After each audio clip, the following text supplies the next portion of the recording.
Welcome back to the Ruthless Friday program. I'm Josh Holmes, along with Comfortably Smug, Michael Duncan, and John Ashbrook, left to right across your radio dial, except we added one here.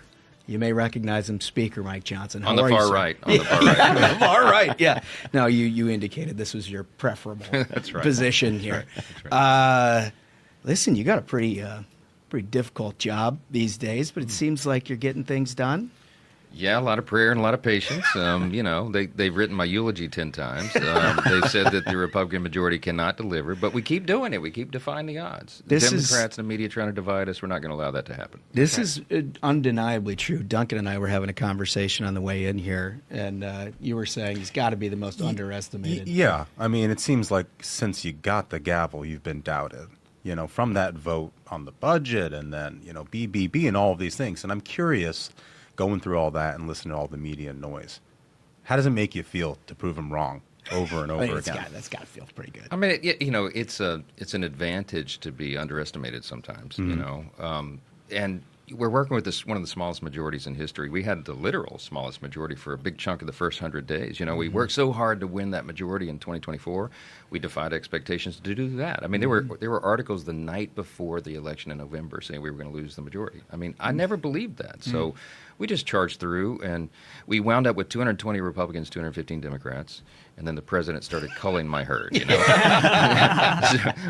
this one, taking him to the admin. I call him, Mr. President, what? We're down to one vote. What are you doing?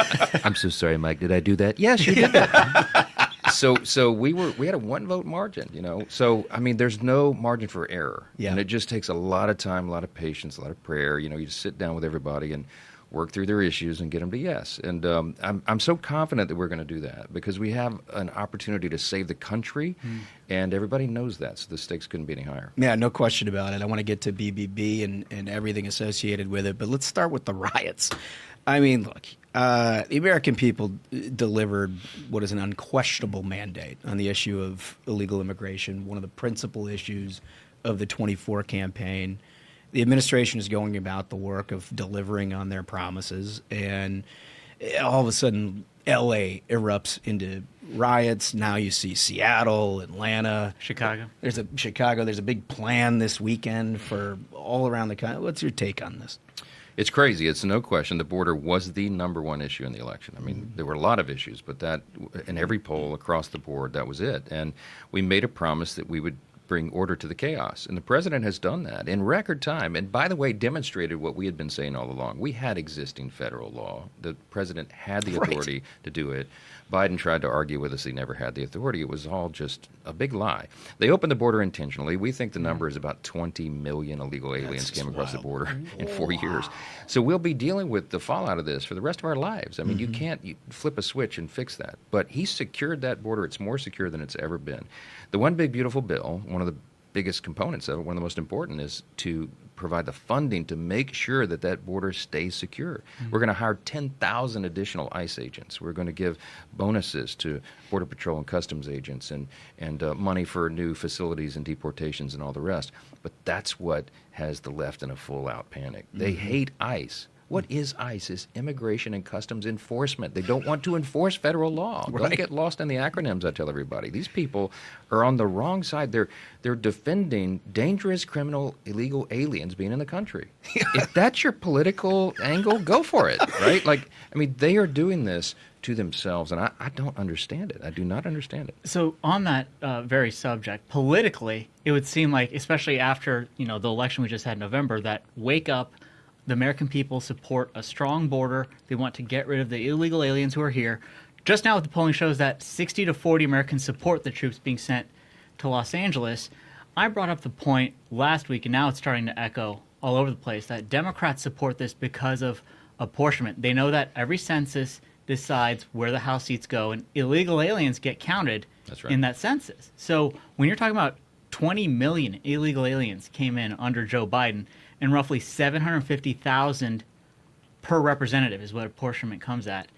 That's the majority right there for the Democrats that they're hoping for. That's exactly right. That was the whole thing. It is their avenue, they think, to hold on to power because they can't win on their policies. They're so unpopular, right? So they got to bring in more people, and they're going to. That was the idea, that they would be able to swing elections and they would be able to change the apportionment through the census.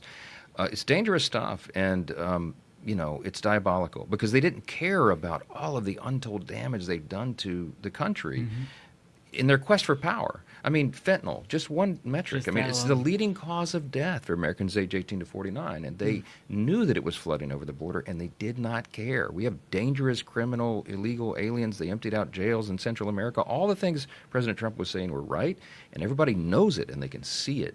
And so we represent, the president does, our party represents bringing stability and order back. And the fact that he had to, send troops to L.A., was of course appropriate. I mean, I've been asked about this 1,000 times this week in all of the press, and they're hounding me as I walk up and down the halls of the Congress. And I said, listen, if the local and state officials in California or elsewhere are unable or unwilling to keep law and order, to uphold the rule of law, then the president must. That's called leadership. Yeah. That's called leadership. We have to do it. Are you astonished, I know we are, at just how much bait your Democratic colleagues take on this particular set of issues? Yeah. Right? I mean, you got Senator Chris Van Hollen down with the Abrego Garcia thing. 3 weeks later, boy, oh boy, does that look pretty dumb. You got riots. You've got, all these protests out in front of ICE facilities or federal detention centers. But they're literally just ironing in a political problem that they've got. And it's like they can't help themselves. They have an uncanny ability to do exactly the wrong thing at every turn. I mean, It's incredible. It's really stunning to me. I got asked about the call to arrest Gavin Newsom, yesterday in my press conference, and I don't know where that came about, but I was sitting next to the president at the Oval Office when he said, yeah, maybe it's deserved. And so they asked me about it, and I said, look, I'm not going to get in. I'm a constitutional law attorney. I'm not going to get into the legality of whether or not he should be arrested, but he ought to be tarred and feathered. Yeah. And of course, the media quoted me literally. Oh, yeah. And so there was like a there's no dozen jokes stories here. yesterday. Right, Speaker wants to torture Gavin Newsom. It was a metaphor. I'm saying they ought to be politically tarred and feathered for this nonsense, and they were in the election, and they're going to be again. Listen, that's why we're going to win the midterm elections in 26. Yeah. We have to defy history to do it because there's only 2 times in the last 90 years that a sitting president has picked up seats in that first midterm cycle. Lots of reasons for that, but the last one was George W. after 9/11, so that's kind of an anomaly. Yep. You got to go back to the 30s to FDR, but we're going to do it this time. We're going to make history because these guys are so bad at what they do, and we are delivering for the people, and that contrast could not be any more clear. No, I couldn't agree more. When we come back, we're going to talk to you about the big, beautiful bill, Yes. some rescissions packages, and everything that you're hoping to get done here in the next couple of months. Right after this. All right, back here with Speaker Johnson. Big, beautiful bill. Obviously, this is the cornerstone of the economic agenda that President Trump had promised in his campaign in 24, and it's now kind of like, We've got, look Here we at go. this. If that's Can the you president, believe it? interrupt us. I'm sorry. we're very professional here, Yes, Mr. I know. I Speaker. like it. This is I apologize. He heard you talking about the big, beautiful bill, and he called it. Yeah, that's right. He named it, by the way. Do you know that? well, I guess. I mean, it wasn't, But I did have one small victory because I convinced him that we were not going to put an exclamation point on it. I'm not kidding. I'm not kidding. We debated it. Did you tell him that was like the Jeb thing? Was that the way that he got out I of should that? have thought of that. I did, yeah. No, We can consult on things like that. yeah, that's how we should do that. He said, Mike, it's so powerful because everybody knows. And I said, you're right. One big, beautiful bill because it's got everything. I mean, it's all of our priorities in there. I mean, everything from the border that we talked about to, we've got regulatory reform in there. We've got returning peace through strength and making sure we're properly funded the military-industrial base. Of course, the tax piece is huge. If we don't get this done, we're going to have the largest tax increase in U.S. history at the end of the year.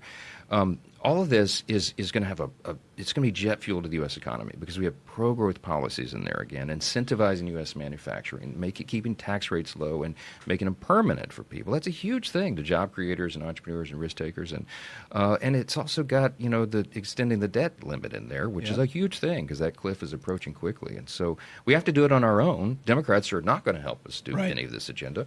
And that's why reconciliation is so important, because you only need 51 votes in the Senate, not 60 as the normal course of action, as you all know well. So that's why we got to get it done, and no margin for error. The Senate is dabbling with it right now. Okay, I went to their lunch a couple weeks ago, 2 days before we passed it, and I told them that was on a Tuesday. I told them we were going to pass it on a Thursday. I think half the senators didn't even believe me when I said that, but I said I'm going to send you over a package, and it is very delicately balanced. I understand how this works in the House of Lords, and you want to put your fingerprints on it, But Well, we'll see please, about that. Yeah, that's right. It's so important. I said, please, I am crossing the Grand Canyon on a piece of dental floss. You cannot load me down on either side because we're all going to fall together, you know. And so they get that, but there's a lot of bluster, and they're going through the 5 stages of grief on it that we did. It took us 14 months. You in the house. worked everybody through all 5. Yes, No they got to do it question. in 4 weeks. We did it in 14 months. So. How frustrating is it that you're not able to sell what you just talked about, right? The core of this is delivering on huge promises that the American people overwhelmingly said, yes, we want all of that. Right.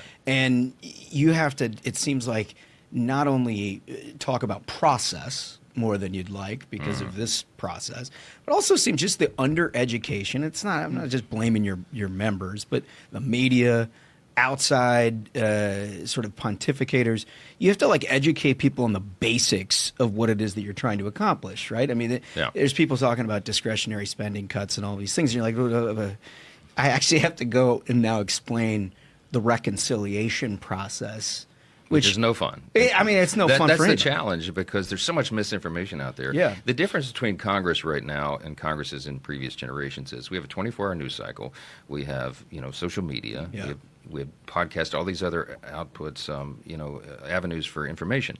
And the social media thing is toxic to politics. Totally. Because every single member has their own comm shop and they can go every 2 minutes, 30 seconds online and say what they're disgruntled about in a piece of legislation. That was not a thing that previous, generations had to contend with. So in the midst of all that, you have all this false information that's put out and people go off on these tangents that aren't true. And so I'm constantly having to put out fires all the time. I mean, I can't even imagine poor Johnson sitting in his office having to see something online from one of his members about something that quite obviously can't go. I don't sit in my office. I pace nervously around the floor. It's like head in hands. But now it's not just your own members. You were talking about the Senate and how delicately balanced things are in the Senate, and I know that you've been in touch with them, and nobody knows how to count votes better than you. You've demonstrated that over and over and over again. So I just wonder, some of these changes they're talking about on SALT, or Cassidy was talking about opening up Medicare. What sort of changes scare you to death about, what could they do to actually take votes away from the moderates in the House? Well, there's a lot of concern. Every time I see a senator on an interview or something say, open a Pandora's box that we can't close, I try to call them immediately, reach out and say, let's talk this You're through. like running a hotline over there. Right. I mean, we did all this. 14 months. We began the process in March of 2024. Countless hours of listening sessions and whiteboard sessions and, meeting with this caucus and that caucus and getting the caucuses together. And, we've been through all that. So I know every argument that'll come up and already know the answer that has been reached in the House. And so I'm trying to short circuit those, tangents and make sure they don't happen. The SALT thing is a good example. I mean, it took us a year to negotiate the point of equilibrium on it. And no one no Republican senator likes the SALT, raising the SALT cap. I don't either. I'm from a red state. But I told them the reality is our majority runs through states like California and New York. I mean, I explain this to people in layman's terms. We can elect Republicans in red states. Everybody's seen the election map. It's all red in the middle, and then you've got the coasts that are blue. I have to have Republicans in the districts in California, New York, New Jersey, or we don't have a majority. Yeah. And, it's down to a handful of seats. So I'm trying to tell my Republican senators we can't do what we prefer. We have to do what is possible. And I'm telling you, That's a fun message to sell, isn't it? yeah, right. I mean, and I tell my members, like, look, I'm never going to ask you to compromise a core principle, but you have to give in on your preferences. This is a deliberative body. We have 220 of us. We got to come to an agreement. So finding consensus between the disparate caucuses it takes a lot of work. And we did that in the House. And I told them in the Senate, please don't send over your perfect product that you prefer, because I won't be able to pass it. I mean, it's going to be down to a couple of votes. Literally. Well, it drives us nuts that people talk about debt and deficits in the context of the big, beautiful bill, because, of course, what they're talking about is a failure to raise the taxes on the American people from the rates they paid last year. That's what they say. We used to be, as Republicans, all on the same page about that, about what constitutes debt and what doesn't, but apparently that's part of the conversation. But secondarily, you're also moving a rescissions package. Yes. Which, where do we see all that? Look, we got 5 steps to fiscal sanity here, okay? And the reconciliation bill is just the first of a series of events that will take place. We're the team that's going to restore fiscal responsibility, but you cannot do that overnight. I mean, people walk around with this assumption that, we won the election, let's flip the switch and go back to to sanity. It doesn't work that way. I use a metaphor of an aircraft carrier. My son just finished his first year at the Naval Academy, and I was awesome. grilling him for his final exams, and they have to study all the naval vessels and all the specs. And it's fascinating stuff.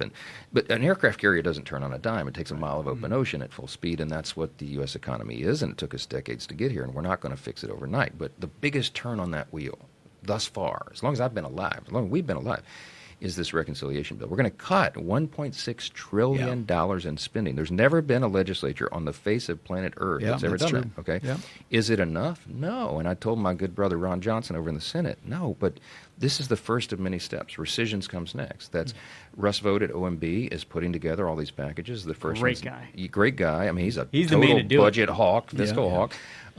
The first rescissions package is $9.4 billion. It'll be the first of several that we're going to process. Then we go to the appropriations process, which is the actual spending. Yeah. And we're going to spend less, carve it out, continue to downsize the federal government, size and scope.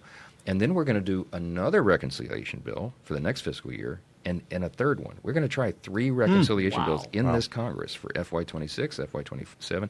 So you're going to see a series of events that take place where we gradually and methodically and with great stewardship turn the trajectory. Right. So that is critical information. We were speaking about how there's on social media you'll hear things that are just completely wrong. Stephen Miller has been wonderful. He's great. Wonderful Crushing it. for going out there. If you want to get an actual source for truth of what this does, Stephen Miller, who's been pointing out exactly the reconciliation package and how this cuts the deficit. It's Right. And the assumptions are being made by OMB that growth will be at 1% when the last CBO. time, or CBO, CBO, yeah. CBO, my mistake.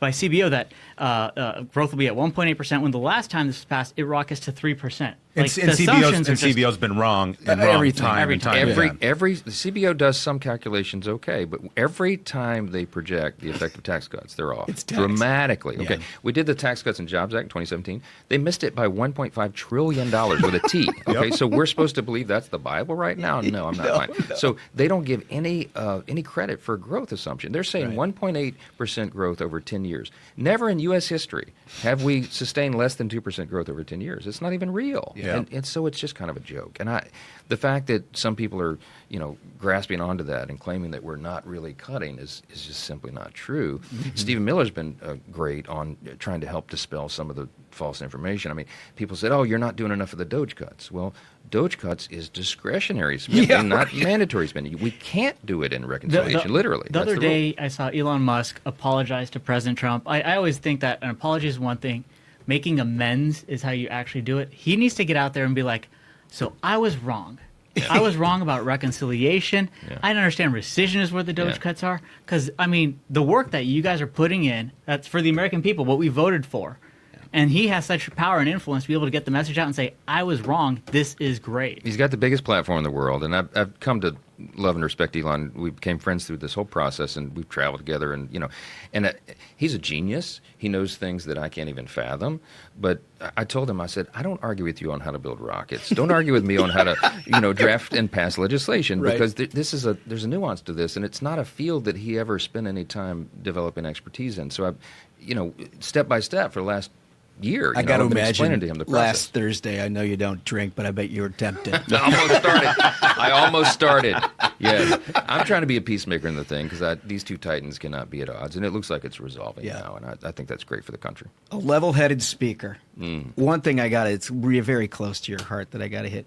Your baseball team down there. Yes. LSU The Shreveport. LSU Shreveport Pilots, okay? It's a small... I graduated LSU, big LSU down in Baton Rouge, 4 hours north to the northwest corner. My hometown is the branch campus. Well, their baseball team went 59-0. That's It's the incredible. greatest college baseball season in history, and they won the NAIA title. Just a flawless performance by some guys that just really worked hard and defied the odds. And Are you trying to work them into the parade on Saturday up here? They should be. I wish I'd have thought of that. No, but I did get them an invitation to the White House. They're There you going to come go. celebrate Nice. with the president, and I got to announce that over the Awesome. loudspeaker at their big rally thing. Oh, I bet they love that. It's awesome. It's well deserved, and they're great guys, great character. Yeah. They just pulled together as a team, and I'm using that as a metaphor for the House Republicans. Look at my Shreveport Pilots, man. If they can do it, we can do it. Very funny. You get a well-adjusted guy, just a guy from Louisiana, all of a sudden you're in charge of all this mess and you're trying to make the best out of it. I imagine team mentality goes a long way in We the have Johnson to do office. it. Yeah, exactly right. And I genuinely love all my colleagues, and I know what makes them tick, and I know the dynamics of their district, and I know where their red lines are. And so, the challenge of the modern speakership is to get all these disparate groups together to the point of consensus, and we'll do it. We're going to keep doing it. We're going to keep defying the odds. Well, underestimate Speaker Johnson at your own peril, because this man has delivered time and time again. Thank you so much for joining us. So good to be with you guys. I love it. Keep going. Thank you.